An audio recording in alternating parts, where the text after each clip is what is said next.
Good morning, everybody. Welcome back to Good. day 11. We're so happy you could come back and hang out with us a little bit more. Penny, long time no see. I know, and it's kind of dark here right now. So it feels like I'm in a cave, hoping for spring. So what are you thinking about these days? Um, I have been doing a lot of really hard work relearning a digital program to create a digital movie. And so I talked to the group here about the poem I was writing, the poem I was working on called Stained. And so I started today by doing a voice recording of it because you can do that very easily off your movie program.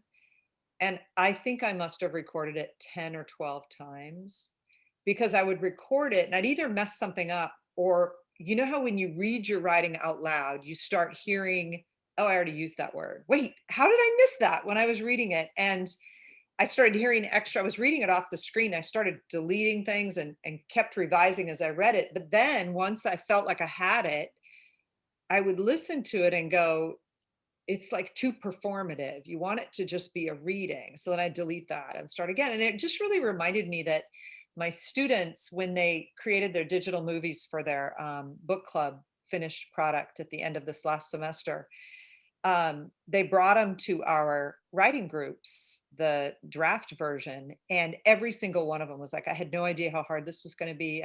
You can't believe how much time this is taking me.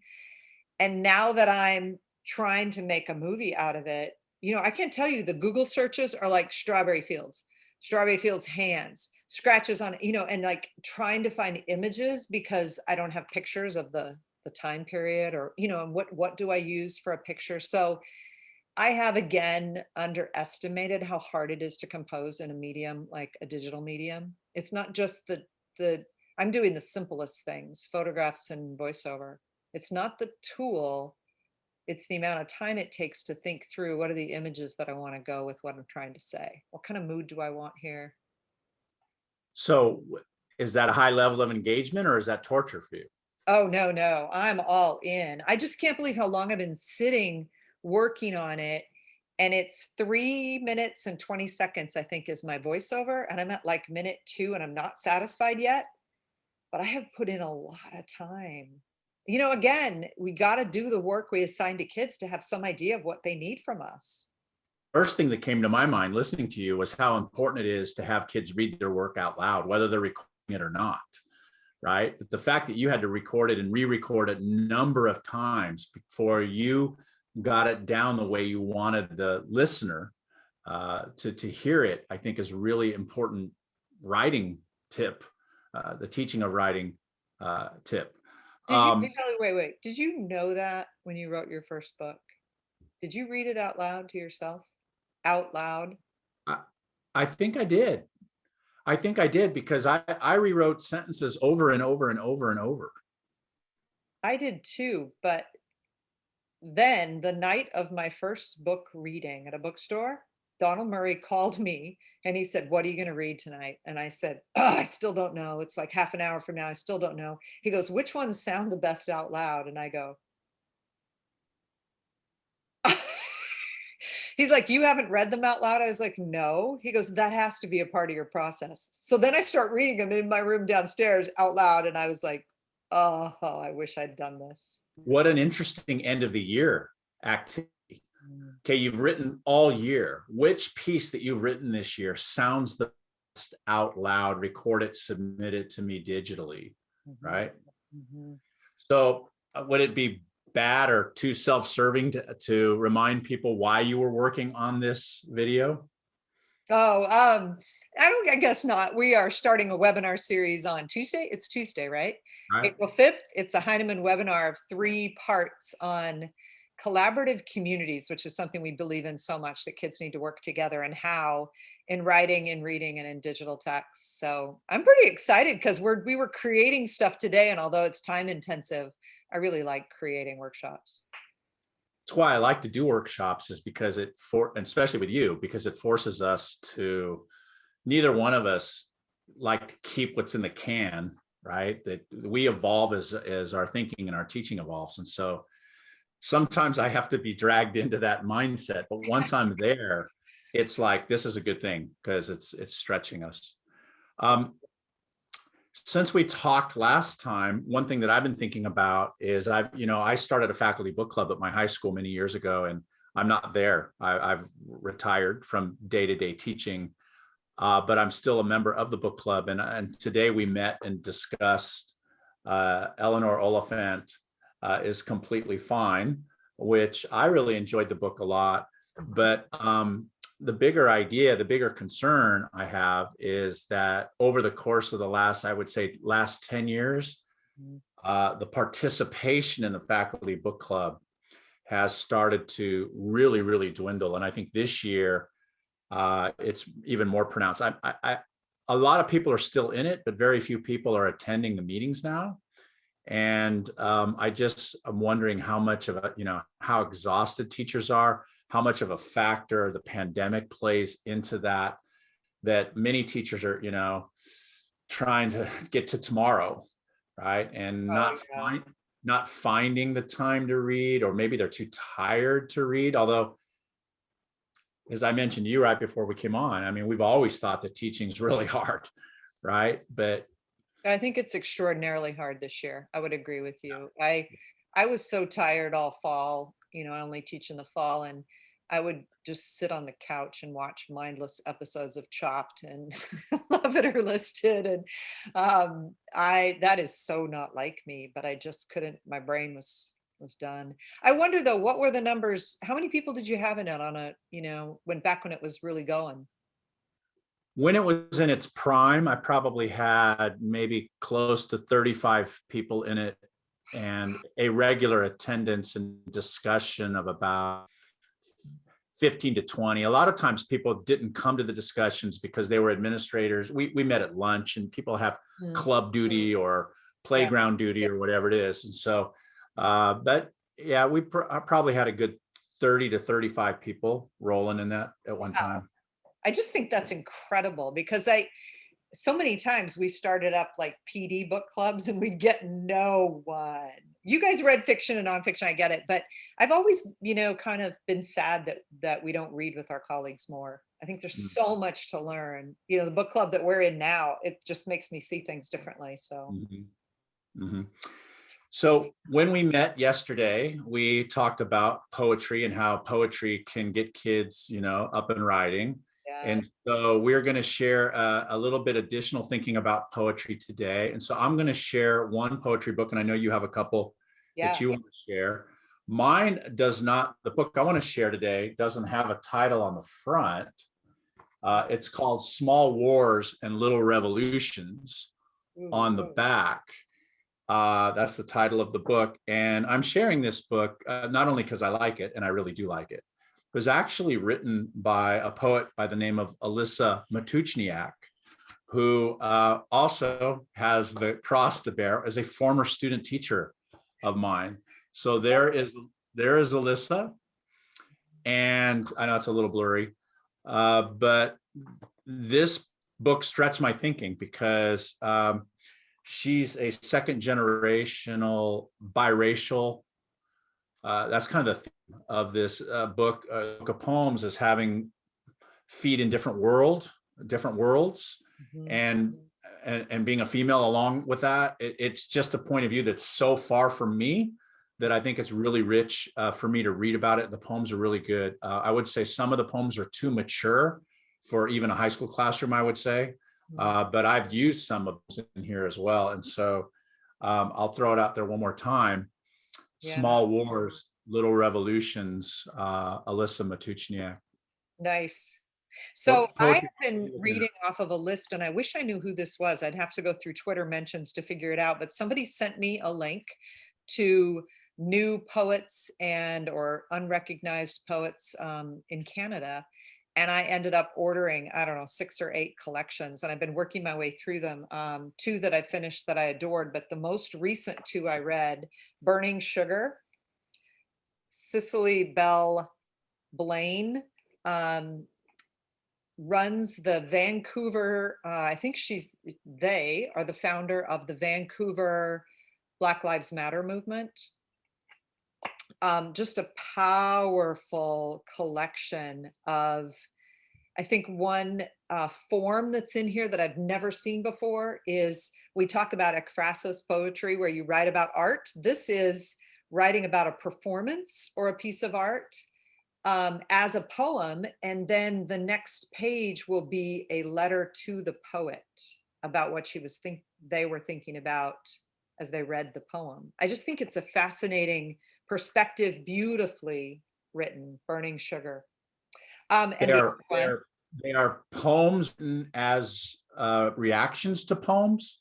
yes, poems where I feel like you are experiencing either the piece of art or the poem from the perspective of someone else. So it's just an Mm. interesting way to look at poetry. And then to have Dear Peter, I never expected you. Few people bring softness to my mother, and you did so with ease. And it's this whole discussion of what Wow.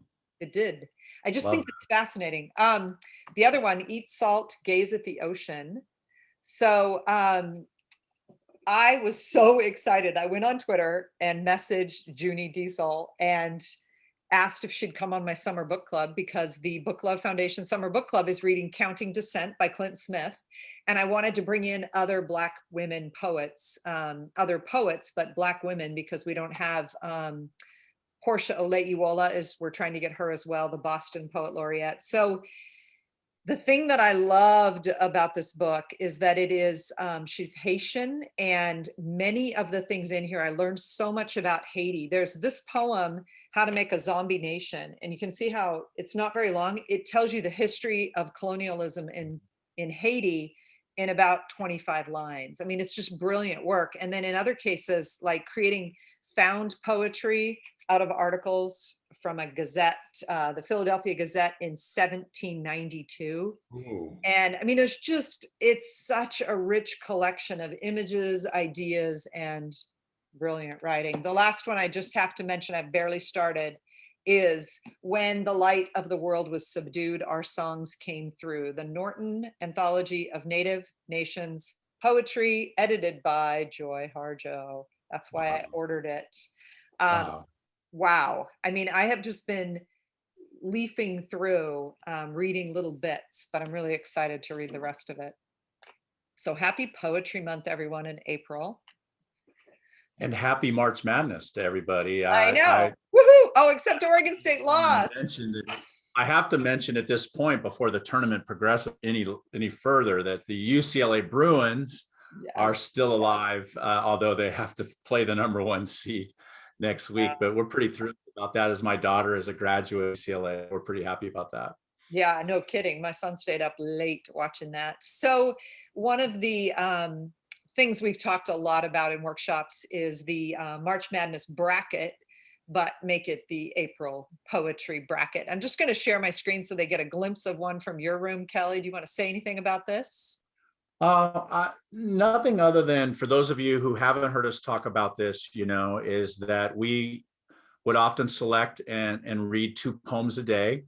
And so poem A versus poem B, and it's sort of a artificial way, but a good way to get kids to analyze poetry, look at a poem, try to define its goodness. So, which poem of the 2 are you going to advance in the bracket? Which poem deserves to move on? And I just thought we'd throw this one up there just for a second or two to see some of the different poems that I did last time I did this.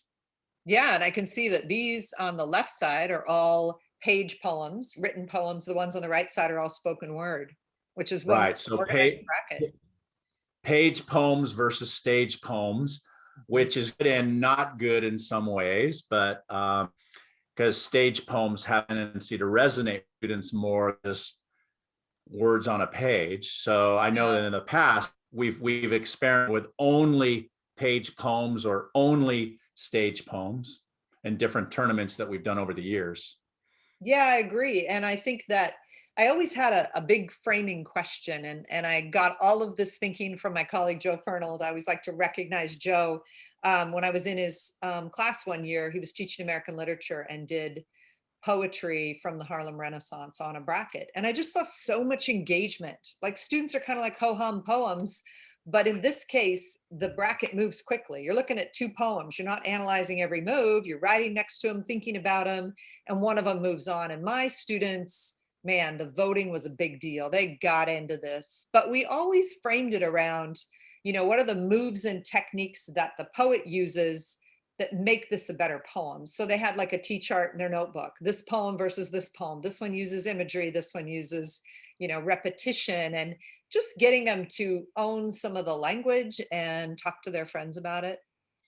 Yeah, that definition of best or better Mhm. generates some interesting, conversations. And so we would always ask our kids to look at two elements, right? One is the technical element. What did the poet do here? What did the poet do there that added, power to the poem? And I know for years we've used the lexicon of poetry terms, Mhm. which is written by Nancy Atwell in her second edition of, what book was it? No, it's the Reading Zone. I think it's from. Yeah, but it's the second edition of the Reading Zone.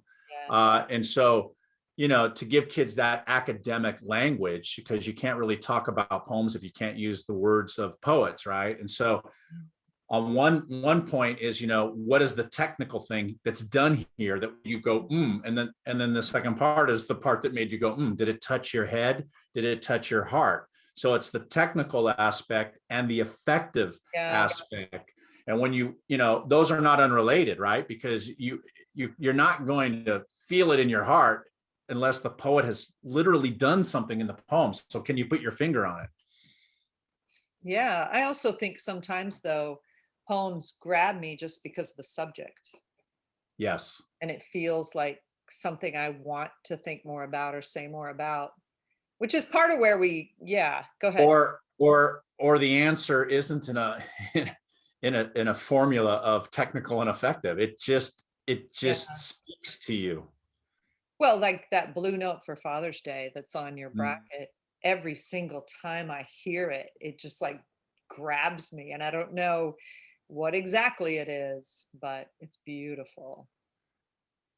So So we're thinking in terms of what we've kind of touched on already, right? This idea of love poetry. love poetry. And I made a list in my notebook of poems about love and poems about broken hearts, because I wondered, wouldn't it be cool to do a bracket that's you are falling in love, and well, kind of Marcus Jackson, when in love, when out of love, and then all of the I don't have a complete bracket yet. You can see it's just kind of a mess. But I was wondering if people might want to help us out. If they have favorite poems, they could add them into the YouTube comments or something. But I started building one, and what I did in my on Word was I created this template so that I could keep creating these. Kids like to have these in their notebooks, and they would keep score and all that kind of stuff. And so these are some of the poems that are on the side of broken hearts. And so then I could just make another side on the opposite. And this one would be a shorter run through a bracket instead of 16 teams, right? You start with 8 poems. And I think sometimes getting used to this kind of, it's not really a competition, but this kind of thinking about poetry is good. I also, you'll notice I've got Emily Dickinson on there, and I like to weave in other classic poets that my students wouldn't know. Like I have down How Do I Love Thee, Sonnet 43 from Elizabeth Barrett Browning. And I was thinking of the famous Shakespearean sonnet from Sense and Sensibility, Love's Not Love. Oh, that whole, one of my I was favorite scenes. thinking of Sonnet 8. I think it's Sonnet 18. It's one of the really great love poems. Yeah. But Hmm. what's interesting about having a smaller bracket like this, and I'm we've been working together so long I can't remember, but I'm pretty sure I got this idea from you a long time ago, is that if you do a shorter bracket, at least in my world where time was of the essence, there's time then for a second lap in which kids then select their own poems. So they create their own tournament. You want to talk about that a little bit? Well, just that we had done 2 rounds in my room, and I said, for this next round, you guys have suggested so many great poems. Why don't we just spend today put your headphones in. Let's spend a little time and find me some poems. And there was a piece of chart paper in the back, and I'll never forget that. Those moments where you look out in your room and it's 15 minutes have gone by and every kid is dialed in. And I was like, oh, I started breathing again. You're just like going 100 miles an hour, and all of a sudden you go, wait a minute, this was a great idea. And at the end of the period, kid after kid was like, Miss Kittle, can we do this again? Oh my God, I found so many poems. And what I really wanted was that, the search itself, as I was wandering around and looking in and going, oh, I love that poem, I've never seen that poem, was helping them discover all kinds of poems and poets. And, they didn't need days and days to come up, but we ended up with a list that was much longer than any bracket. And I love poetry, so I went through and watched them and chose the ones for the bracket. And so the ones that your kids picked, were they primarily stage poems, or were they a mix of stage and page? They picked all spoken word. All spoken word. Yeah, they're just mesmerized by it. And I have to admit that I do the same. I just watch it. I would love to be able to deliver one. We have a spoken word group at this university. And I've told my students in the past, I'm going to show up some night, I'm going to have a poem, I'm going to read it. And they're just like, do it. But I'm like, oh, I'm not good. It's fascinating in my classes, you'd have poem A and poem B, and first period would come in and analyze them, talk about them, right next to them, and then they'd vote. Right. And then period 2 comes in, and, period 1 picked this poem, picked poem A. Yeah. And period 2 picked poem B. And in period 2, poem B won the entire tournament. So a poem that didn't even get out of the first round in period 1 actually win. And then now I have the classes kind of look at each other's brackets, and then, sometimes you're in a table where you don't agree with your table. Yeah. Or, do you have them vote by table, or do you have them vote individually? Yeah. I mean, that's a question to ask, right? And one of the things I loved is when we got to the final 4, then they split into 4 groups, and they had to defend why their poem should move on to the rest of the class. And they were so creative. I had students who got into like 2 and 3 voice readings of the poems, rereading of the poem. How could you not vote for this poem? One of my students wrote in her final evaluation of the year that defending the Crickets poem by Shane Koisian, Crickets, any rate, that moment when her poem won after they had defended it was the biggest moment of the year as a 10th grader. I just think that there's a lot we can do that makes poetry just really come alive. I often made them, and I don't know if this is the right decision or not, but I often made them vote in groups, because I didn't want the easy out of you can just vote what you want. I wanted you to defend yourself within the groups. And sometimes I'm a student, I might be overruled in a group, and then this other poem goes on. But at the end of the tournament, I'd always ask each kid, was that the proper, outcome or not? And if not, what is the poem you think should have won? And we wrote that up and defended that. Yeah, mine kept the bracket. I had little, that's why I have them on Word, that they kept in their notebook, and they put their selections in their notebook, right? Right. But right. I tried that one time where you put them in groups and they had to vote by tables, and I had absolute war from one of my tables that was already struggling with those kids figuring out how to work together. And this one kid was the outlier, and he was done, and he was, and you just go, ugh. So a bad war, not a good war. It was not a good war. It was a kid feeling like nobody ever agrees with them, and it was tough. Yeah. So I never know what the right thing is. Keep trying. That's interesting. Yeah. Yeah. I mean, I probably had a little bit. I remember one kid defected and said, I'm leaving my table. I'm going over to this table. I'm just, screw these guys. I'm in this group now. Yeah. And everybody laughed. It was kind of good natured, but yeah, you're right. You bring up a very interesting point about collaboration. Yeah. Yeah. So, anything else on your mind before we sign off for the day?